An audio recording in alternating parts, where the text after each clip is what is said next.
아멘. 이스라엘 공동체가 무너진 뒤에 그들은 바벨론으로 끌려가게 됩니다. 바벨론 위치 자체가, 수도의 위치 자체가 메소포타미아, 유브라데와 티그리스 강 사이에 있다는 메소포타미아라고 불려지는 바로 강 사이 지역에 끌려가게 되어집니다. 강제 이주였죠. 거기에 우리가 바벨론의 여러 강변 거기에 앉아서 시온을 기억하며 울었도다 라고 이 시가 첫 번째로 출발되어집니다.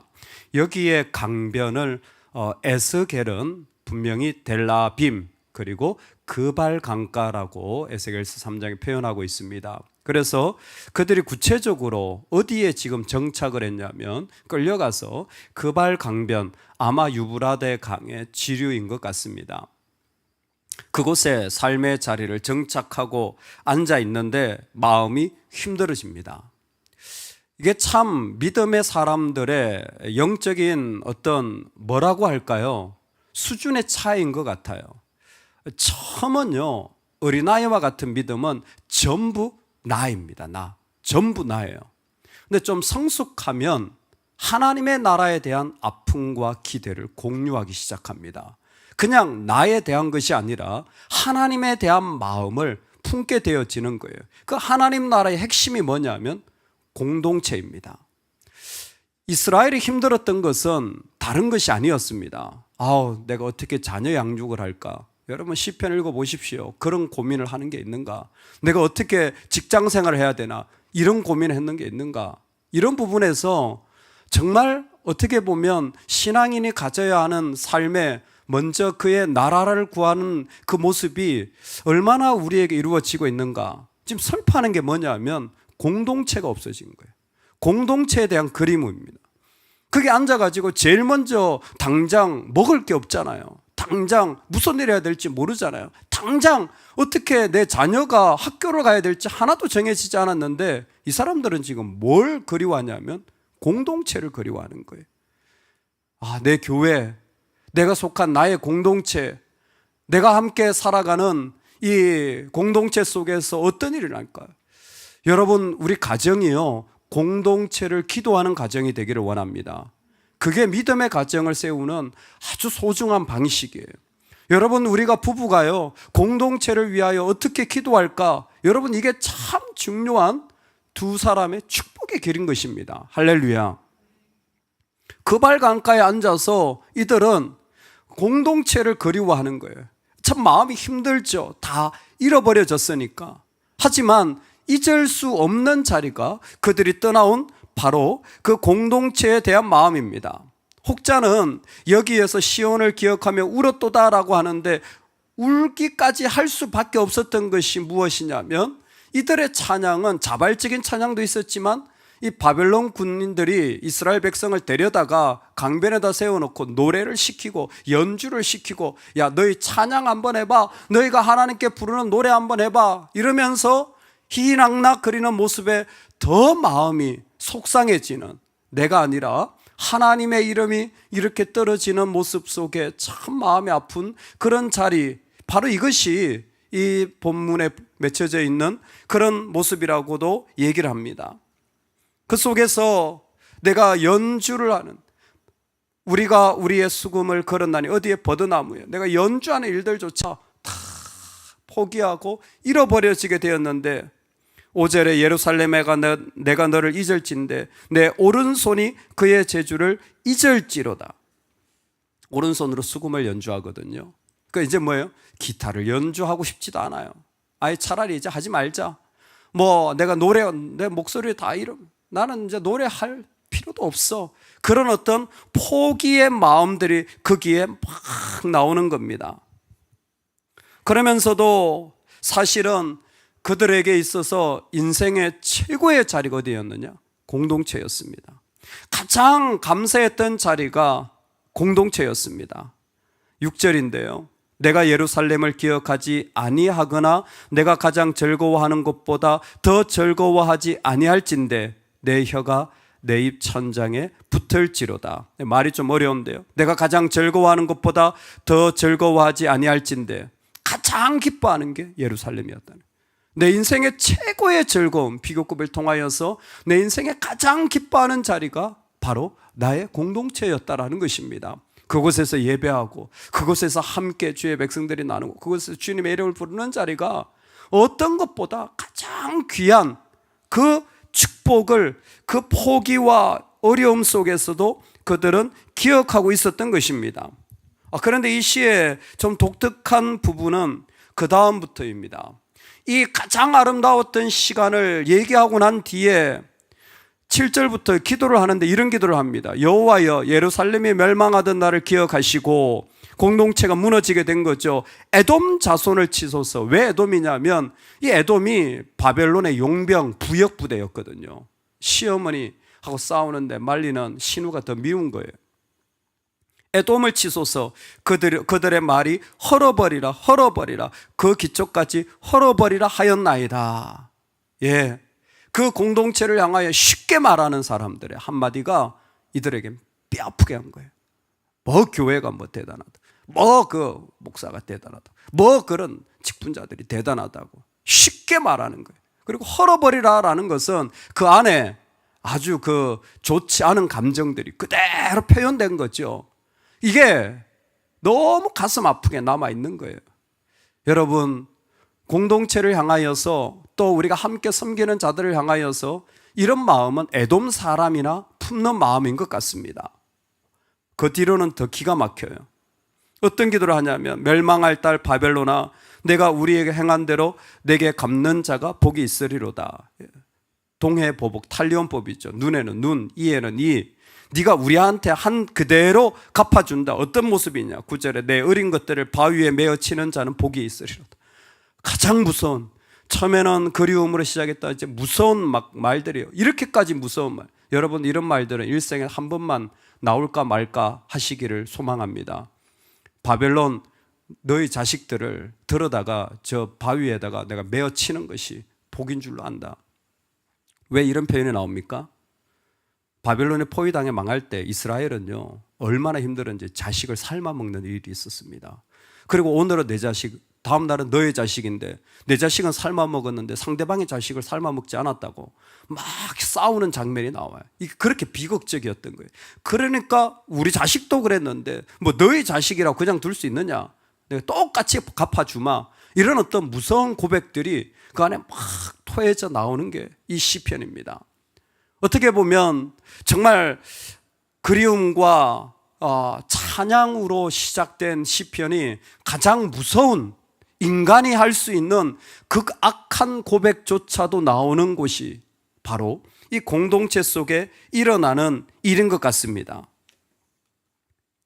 여러분, 이 고백을 통하여 하나님이 독특하게 우리한테 말씀해 주시는 게 뭐냐면 시편이 1편이 복이 있는 자는 아슈르에 대한 말을 하잖아요. 중간에 복이 있는 자를 참 많이 얘기해 주셨습니다. 근데 오늘 8절과 9절 복이 있으리로다, 복이 있으리로다, 아슈르에 대해서 얘기하는 거예요. 뭐가 아슈르입니까? 여러분, 뭐가 우리한테 축복입니까?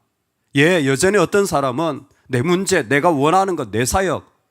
근데 있잖아요, 이제는 좀 달라져야 합니다. 뭐가 복이냐면 공동체가 축복인 거예요. 이제는 공동체가 축복입니다. 할렐루야. 정말 부족해도 여러분, 하나님 나에게 가정을 주신 게 축복이에요. 바보 같은 남편하고 사는 게 축복인 줄 아시기 바랍니다. 할렐루야. 왜? 없으면 가부예요. 그 못된 부인하고 사는 게 축복인 줄 아시기 바랍니다. 할렐루야. 왜? 그녀가 나를 인간 만들어주는 거예요.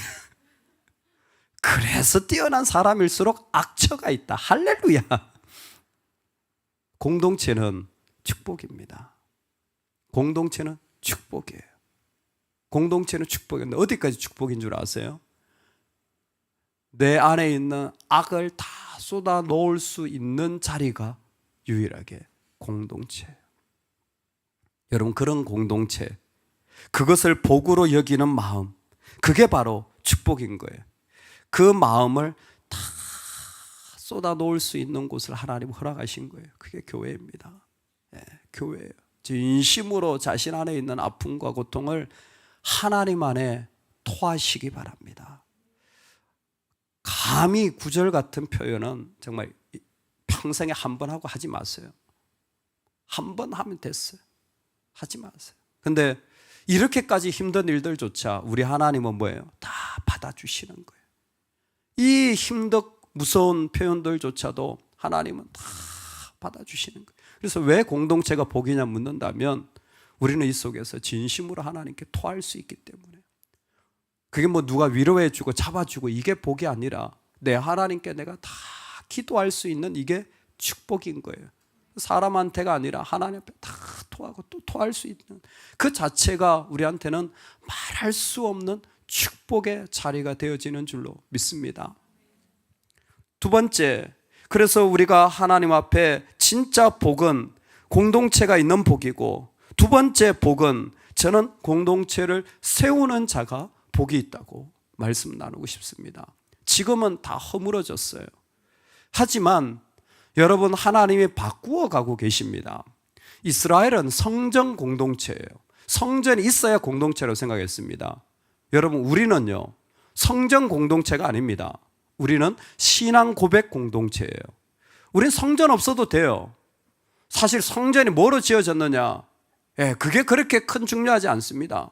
근데 진짜 중요한 건 뭡니까? 내 안에 어떤 주님이 계신가? 그 신앙의 고백을 내가 어떻게 하고 있는가? 이게 정말로 중요한 거예요. 그 공동체를 통하여서 그 공동체를 세워나감으로 그 공동체를 기도하며 세워나갈 때 하나님 그 가운데 받으시는 거예요. 공동체를 어떻게 세웁니까? 오늘 말씀은 역사적인 사건이기 때문에 여러분, 이스라엘은 역사적인 성전을 3번을 가졌습니다. 아시죠? 첫 번째가 솔로몬 성전이잖아요. 그렇죠? 솔로몬이 그 다윗을 대신하여 성전을 세운 거예요. 성막이 아니라 성전을 세운 첫 번째. 두 번째는 누가 세웠죠? 돌아오면서 누구요? 스룹바벨이 세웠습니다. 세 번째는 누가 세웠죠? 헤롯이 세웠어요. 근데 역사적으로 보면요, 첫 번째 솔로몬이 세운 성전, 이 스룹바벨이 세운 성전은 다 불타 없어졌습니다. 성전인데 다 불타 없어졌어요. 아픔이죠. 정말 아픔이에요. 솔로몬 성전이 없어진 아픔이 여기에 있잖아요. 그 스룹바벨 성전도 디도에 의해서 다 불타 없어져, 다 무너졌잖아요. 그리고 남은 벽이 지금 통곡의 벽이라고 했습니다. 이 첫 번째 성전이 불타 없어지고 이때를 제1성전 시대라 부릅니다. 스룹바벨이 세운 성전이 불타 없어지고 제2성전 시대예요. 자, 그러면 헤롯 성전 시대는 몇 번째 시대일까요? 역시 단순하게 대답하시면 안 돼요. 역시 제2성전 시대예요. 성전은 3개인데 앞에도 하나, 그럼 두 번째도 두 번째, 그럼 세 번째는 3성전 시대가 돼야 될 거 아니에요? 아니요. 세 번째는 두 번째 붙여서 부릅니다. 같이 해요. 왜? 헤롯이 정말 좋은 의도로 세운 게 아니에요, 성전을. 로마에 잘 보이려고, 자기의 왕직을 유지하려고 그 교회를 세운 인물이에요. 그러니까 얼마나 수치스럽습니까? 그런데도 불구하고 역사학자들은 세 번째 세워진 성전을 제2성전 시대 성전이라고 부릅니다. 이유는 한 가지예요. 성전에서 예배 행위가 이루어지고 있기 때문이에요. 그게 어떤 목적으로 지어졌느냐가 중요한 게 아니라 그 성전 속에서 예배 행위가 이루어지고 있다면 역시 성전 시대가 연결되고 있다고 보고 있는 것입니다. 여러분, 이게 우리한테 중요한 게 뭐냐면 성전을 세우고 공동체를 세우는 모습이 뭡니까? 하나님을 향한 예배와 하나님의 필요를 끊임없이 바라보는 그 사람이 바로 공동체를 세우는 귀한 자리에 서 있는 것입니다. 헬리오트로피즘이라는 말이 있어요. 여러분, 해바라기가 자라면서요, 태양을 보면서 자기를 비틀어 가는 겁니다. 태양을 보면서 자기의 모습을 점점 계속 아침부터 계속 바꿔가요. 이쪽에 있다가 서쪽으로 계속 바꿔가요. 아주 유명한 인간이 살아가면서 가지는 중요한 모습이에요. 어떤 선생님을 만나느냐에 따라 아이들의 능력치는 달라집니다. 그 선생님이 어떤 마음을 가지고 있느냐에 따라 바라보는 아이들은요, 내가 정말 재미있다, 즐겁다. 그래서요, 사람도 사람이 모이는 사람이 있어요. 조직이 그냥 조직 있어야 되는 사람이 있고 사람이 모이는 사람이 있어요. 조직 속에서 일하는 건 문제가 안 됩니다. 그건 누구나 다 할 수 있어요. 그 자리가 있으니까. 근데 그냥 있을 때 사람이 모이는 사람이 있어요. 누구한테 모이는 줄 아세요? 있으면 에너지가 넘치고 밝고, 예? 뭔가 좀 허술해 보이지만 함께 할 수 있는 사람, 그런 사람한테 어디에 가든 사람이 모이는 거예요. 그냥 자연스럽게 헬리오트로피즘이 되는 겁니다. 수녀들을 대상으로 실제로 연구를 했어요. 180명의 수녀를 연구를 했는데 14살부터 75세까지 어떤 마음으로 수녀를 하십니까? 했더니 평생의 꿈입니다. 가장 숭고한 일입니다. 그리고 수녀의 삶에 정말 귀한 가치가 있습니다. 한 그룹은 희생하는 겁니다. 힘들지만 어떻게든 걸어가 보겠습니다. 참 같은 길을 걸어가지 마음이 다른 거예요. 65년 뒤에 결과를 딱 보니까 절반으로 나눈 90명 중에 이쪽에 힘들다고 한 그룹은 90명 중에 70명이 다 죽었어요. 신기하게. 근데 감사했던 90명 중에는 10명만 돌아가신 거예요. 그 사람이 가지고 있는 중심에 의하여 삶의 자리가 너무 달라지는 거예요. 여러분, 그래서 공동체가 중요한 겁니다. 공동체는요, 우리가 바라보고 있는 거예요. 공동체가 죽으면 가정은 죽습니다. 공동체가 죽으면 개인도 죽어요. 그 가운데 힘이 나질 않아요. 근데 그 가운데서 공동체를 세우는 자들이 있어요. 내가 나보다 내 공동체가 필요하다면, 내 공동체가 그 가운데 나간다면, 왜요? 공동체가 떠오르면 내가 할 수 있는 일들보다 훨씬 많은 일들을 하나님이 공동체를 통하여 하시기 때문에, 나는 비록 그런 역할을 하지 못하지만 하나님이 그 속에 세우시는 그런 모습을 통하여 어떤 사람들이, 또 다른 사람들이 빛을 보고 일어나는 거예요. 여러분, 그래서 저는 이 시편이 우리로 하여금 정말 기회가 있을 때 이제는 공동체의 사람이 되기를 향한 부르심이라고 생각합니다. 진짜 복이 어디 있는지 이제는 달라져야 할 때가 아닌가. 끊임없이 내가 원하는 스타일, 내 봉사, 내 비전이 아니라 하나님이 나에게 주신 공동체를 내가 어떻게 세울 것인가, 그리고 그 속에서 그 공동체가 얼마나 은혜가 있는, 어떤 악이라도 나오더라도 다 품어낼 수 있는 그러한 아시레의 자리가 될 수 있기를 소망하는 것, 이게 이 시대에 정말 중요하지 않은가. 나는 할 수 없지만 삼겹줄은 끊어지지 않는 것입니다. 그럴 때에 서로가 함께 하나님의 나라를 이루어가고, 그 하나님의 나라를 보고 기뻐하는 마음, 그리고 하나님의 나라의 필요를 보고 달려가는 우리 젊은이들, 그리고 하나님 나라를 위하여 다시 세워져야 할 하나님의 사람들, 이 일들에 우리의 마음과 기도가 이제 드려져야 할 때가 아닌가 생각합니다. 여러분, 우리 하나님 나라의 복을 이 땅에 선포할 수 있기를 소망합니다. 그 하나님 나라 주신, 공동체를 통하여 주신 아름다움을 우리가 이제 해바라기처럼 노래하고 고백할 수 있기를 소망합니다. 그리고 이제 그 자리에서 더군다나 그 공동체를 세워나가는 자가 되기를 원합니다. 얼마나 귀한 은혜인지 몰라요. 농담 삼아 나눴습니다. 우리 목사님하고, 목사님 여기서 열심히 공부하셔가지고 본국으로 돌아가시면 뭐 하고 싶으세요? 그랬더니 꼭 티칭 하세요. 그랬더니 티칭도 하고 교회 개척을 하고 싶다는, 교회 개척을. 정말 너무 감사하다. 그래서 제가 농담 삼아 물었어요. 교회 개척 몇 개 할 거냐? 이슬람 땅에 한국 선교사가 가가지고 교회 하나 세우기 힘들어요. 근데 우리 목사는 여러 개 할 거라는 거예요. 하실 수 있을 것 같아. 나는 얼마나 감사한지. 제가 가도 못하는 일인데 공동체를 통하여 하나님이 세우실 때 그 일을 이루어 가시는 거예요. 여러분, 지금 아직은 하나님이 우리를 통해 그 어려운 시기에도 예배 받으셨습니다. 그리고 이제 공동체의 소중함을 알고 그곳을 세워나가는 귀한 은혜가 저와 여러분에게 있기를 간절히 소망합니다. 아멘, 아멘.